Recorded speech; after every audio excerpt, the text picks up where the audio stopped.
اللہ تبارک و تعالیٰ نے ہم تمام مسلمانوں کو کس لیے پیدا کیا؟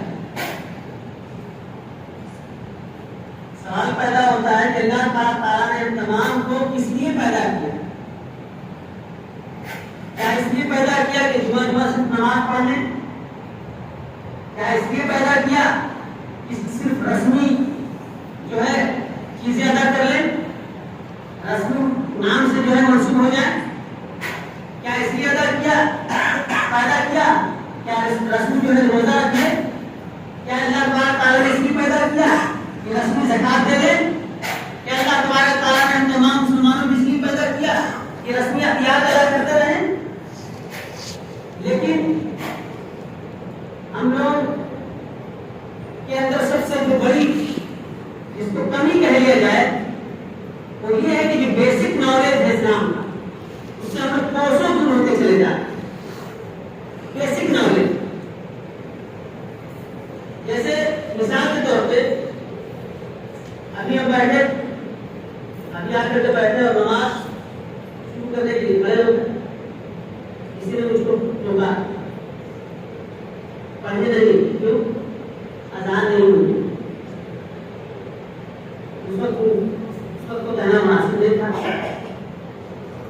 لیکن یہ ہمارے اندر کمی ہے. اور جتنے واعظین لوگ ہیں ان کے اندر بھی کمی ہے. وہ کمی یہ ہے کہ ہم بیسک نالج بتاتے ہی نہیں, بیسک نالج دیتے ہی نہیں کہ نماز کا وقت جب ہوتا ہے وہ اذان سے پتہ نہیں چلتا ہے کہ نماز کا وقت ہو گیا. اذان سے صرف یہ خبر لگتی ہے کہ نماز داخل نماز ہو چکی ہے. آپ یعنی نماز پڑھنے کے لیے آئیے, یہ آپ کو آگاہ دیا جاتا ہے, خبر دی جاتی ہے. وقت تو پہلے ہی ہو چکا ہوتا ہے, وقت جو ہے پہلے ہی ہو چکا ہوتا ہے. اب اگر آدمی اپنے وقت پہ نماز پڑھ لے تو ٹھیک ہے, لیکن ہم لوگ کا ذہن میں یہ بات کہ اذان ہوتی ہے اب وقت ہوا. مغرب کی اذان ہوئی جیسے اس کا مطلب اب وقت ہوا. خیر مغرب کا وقت تو بہت قلیل ہوتا ہے. عصر کی اذان ہوئی سمجھے کہ ابھی وقت ہوا. ظہر کی اذان ہوئی سمجھے کہ ابھی وقت ہوا. فجر کی اذان ہوئی سمجھے کہ ابھی وقت ہوا. نہیں, وہ اذان آپ کو خبر دی جاتی ہے کہ آپ نماز کے لیے آئیے. لیکن یہ سب ہم لوگوں کے اندر کمی ہے کہ آپ لوگوں تک یہ میسج پہنچاتے ہیں. بیسک چیز نماز پڑھتے ہیں لیکن نماز کے واجبات کیا ہیں معلوم نہیں. شرائط کتنے ہیں معلوم نہیں. وضو کر چکے ہیں, ابھی کسی سے پوچھیں کہ وضو میں کتنی باتیں فرض ہیں معلوم نہیں. وضو میں کتنی باتیں سنت ہے معلوم نہیں. تو یہ سب بیسک نالج, جبکہ دیگر مذاہب دیگر جو فرقہ والے جو ہیں اگرچہ ایمان کے معاملہ میں کمزور ہے لیکن عمل کے معاملے میں بہت پکے ہیں. جی, عمل کے معاملے میں بہت پکے ہیں. اس لیے ہم لوگ کی یہ ہماری بھی کوشش ہو اور سننے والے جتنے حضرات ان کی کوشش ہونی چاہیے کہ کم سے کم اپنے دین کی باتوں کو امام صاحب کے پاس جا کر کے جو ہے خود جو ہے سمجھے سیکھے کہ نماز کب فرض ہے. اب ایک بات میں آپ لوگوں سے پوچھنا چاہتا ہوں, یہ بتائیے کہ آپ اس دھرتی پر اپنے مرضی سے آئے ہیں یا کوئی اپنی مرضی سے پیدا ہوا ہے؟ کوئی پیدا ہوا اپنی مرضی سے؟ کوئی اپنی مرضی سے پیدا نہیں ہوا. کیا کوئی اپنی مرضی سے مرے گا؟ کوئی اپنی مرضی سے مرے گا؟ کوئی اپنی مرضی سے مت مرے گا. اس کا مطلب پتا چلا کہ اپنی مرضی سے آئے ہیں, میرے آنے میں دخل نہیں, یعنی اپنی مرضی سے ہم آئے نہیں ہیں اور اپنی مرضی سے جائیں گے بھی نہیں. تو پتا چلا جب اپنی مرضی سے ہم آئے نہیں ہیں, اپنی مرضی سے جائیں گے نہیں, تو اپنی مرضی سے رہنا کیوں؟ اللہ تبارک تعالیٰ ارشاد فرماتا ہے افحسبتم انما خلقناکم عبثا, کیا تم گمان کرتے ہو کہ اللہ تبارک تعالیٰ نے تم کو بیکار پیدا کیا؟ کیا تم گمان کرتے ہو کہ اللہ تبارک تعالیٰ نے تم کو عبث پیدا کیا؟ نہیں. وما خلقت الجن والانس الا لیعبدون, ہم نے جنوں کو اور انسانوں کو صرف اپنی عبادت کے لیے پیدا کیا. اب یہاں ایک سوال پیدا ہوتا ہے کہ اگر اللہ تبارک تعالیٰ صرف اپنی عبادت کے لیے پیدا کیا تو پھر میرا سونا, میرا کھانا پینا, میرا اڑنا بچھونا, تجارت کرنا, خرید و فروخت کرنا, سفر کرنا, یہ تو عبادت تو ہے نہیں. اور اللہ فرماتا ہے صرف تم کو عبادت کے لیے پیدا کیا. سوال ہوتا ہے کہ نہیں, ذہن میں بات آتی ہے کہ نہیں کہ اللہ فرماتا ہے صرف اپنی عبادت کے لیے پیدا کیا. تو پروردگار عالم اور جتنی دنیاوی امور ہے, دنیاوی جتنے کام ہے وہ تو پھر دنیاوی ٹھہرا. ٹائم اتنا مختصر ہے, ٹائم اتنا کم ہے. شارٹ میں ہم آپ کو سمجھاتے تھے کہ تم شارٹ میں نچوڑ کہ آپ تجارت کرتے ہیں, اسی تجارت کو سنت کے مطابق یعنی انما وما خلقت الجن والانس الا لیعبدون, اللہ تبارک تعالیٰ نے جن اور انسانوں کو صرف اپنی عبادت کے لیے پیدا کیا. کس عبادت کو سمجھنا ہو, مفسرین نے اس عبادت کے مفہوم کو واضح طور پر بیان, یعنی بہت وسیع انداز میں بیان, یعنی جن جن کاموں کو ہم دنیاوی تصور کرتے ہیں, دنیاوی سمجھتے ہیں, اگر انہی کام کو مثلا اگر سوتے ہیں تو سنت کے مطابق اگر سوئیں گے تو وہی میری عبادت ہے. کھاتے ہیں سنت کے مطابق اگر کھائیں گے وہی عبادت ہے. پیتے ہیں سنت کے مطابق پیئیں گے وہی عبادت ہے. جاگتے ہیں, اوڑھتے ہیں, یعنی دنیا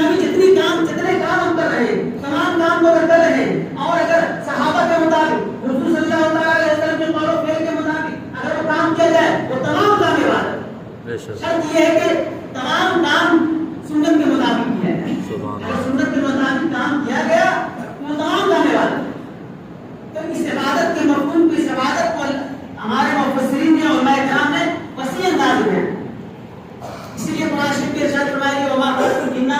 اگر ایسا نہ ہوتا تو معاشی کی دوسری آیت ہے یا ایھا الذین آمنوا کلوا طیبات ما رزقناکم واشکروا للہ ان کنتم تعبدون.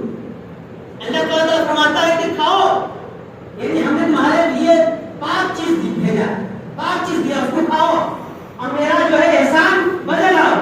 اگر تم اللہ تعالیٰ کو جو ایک پر یقین رکھتے ہو، اگر تم اللہ تعالیٰ کو مانتے ہو، تو اگر اسی کو لے لیا جائے کہ صرف اللہ نے اپنی عبادت کی پیدا کیا تو اس آیت کو کنٹروڈکشن ہو جائے، ایک آیت دوسری آیت سے ٹکرا جائے اور قرآن شریف میں جو ہے تضاد نہیں. اس لیے پتہ چلا کہ ہر وہ کام، دنیاوی کام اگر اس کام کو ہم کرتے ہیں سنت کے مطابق کریں گے تو وہی میری یہ بات. سبحان اللہ. ٹائم تو ہو گیا، بولنے میں جو کمی ویسی کریں جو کہ معاف کریں گے اور اللہ کی بارگاہ میں جو ہے توبہ کرتے ہیں. استغفر اللہ ربی کل ذنب واتوب الیہ. السلام علیکم.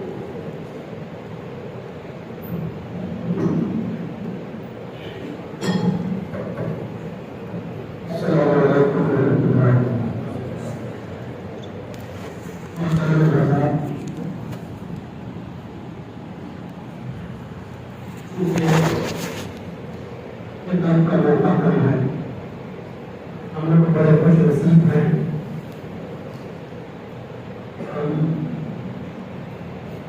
اور عرض بھی ہے کہ خصوص باہر کے دو بچوں کا کوئی بیمار ہے، محمد سلیو ان کے رشتے دار میں کوئی بچہ ہے، اس کا آپریشن ہوا ہے، ڈاکٹر نے جواب دے دیا ہے. آپ لوگ ان کی دعا کریں، اللہ تعالیٰ بچے کو شفا عطا فرمائے.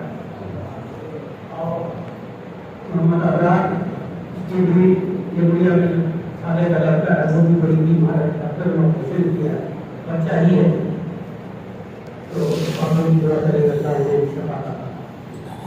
اب آپ کے سامنے ہم اسی شخصیت کو پیش کر رہے ہیں جو ہمارے مہمان بنے ہیں آج کی جمعے کا. اور بڑی ذاتی شخصیت ہے جن کا ایک عالم محدث ضرورت ہے. ان کی ریاض میں صرف 5 منٹ ہے جن کے چہرہ کا دیدار کرو. میں بڑا چچا پورا پرتھوی تے 200 مدرسہ قائم کرے تھے. سبحان اللہ. سنار بڑا اپا پورا پرتھوی بڑا پیر گھوشنا ہوئے تھے. تو یہ ایسی شخصیت ہے. ان کے بھائی ہمارے ساتھی اور یہ امریکہ میں ہیں، ان کی چچا مدرسہ کی جو امریکہ میں مدرسہ چلا رہا ہے، حضرت دادو کو مدرسہ چلا رہا ہے. اور یہ حضرت آئیں گے، اس لیے آج آئے ہیں مدرسے کا امداد کے لیے. اور زبردست انہر باپ کا کیا علی وائڈر ہوتے سب سے بڑا محدث علامہ ضیاء المصطفیٰ انہر نیچے فوٹو بھائی کوئی نیچے کرو ابھی زندہ ورلڈ میں سب سے بڑے محدث. یہ کو مان کے دیکھ لیجیے کہ اپنے بڑھیا کرانے والے ہر بات میں بس کہہ کر 200-150 برس میں آنا جانا انہوں کا یہی ہوا. تو جو کہ ہم حضرت کا جو خصوص نواز گاؤں میں ڈابو گاؤں جو ساستر کے پاس ہے اس مدرسہ جو ان کی ایسے آپ لوگ ضرور سے ضرور حضرت کے دست کرم میں ان کا اپنا چچیرا بھائی کاکا کا سب سے بڑا مدرسے کا محترم علامہ سرکاری وہ تغیر والا مدرسہ فیض العلوم چلا رہے ہیں. یہ دعوت میں ایک مدرسہ بہت عظیم شان قائم کیے جس کے ان کے صاحبزادے بھی تقریر کر رہے تھے. علامہ غلام زمینداری صاحب کے صاحبزادے بھی تقریر کر رہے تھے مدرسے میں. آپ لوگ ضرور سے ضرور ملا دیں گے اور ایسا نہ ہو کہ یہ زبان بھی آ کر کے حضرت کے مدرسے کی ضرور سے ضرور لکھوائیں گے. اور حضرت آ رہے صرف 5 منٹ کی زیارت کیجیے جن کا 100 برس بھی آج تک عالم محدث فاتح ایشیا والی علامہ اشرف القادری کے خاص بھتیجے جو ہیں آپ وہ آ رہے ہیں. کلمات بولیں گے حضرت کا نشان بولیں گے، پڑھائے اتنی عظیم ذات ہے آپ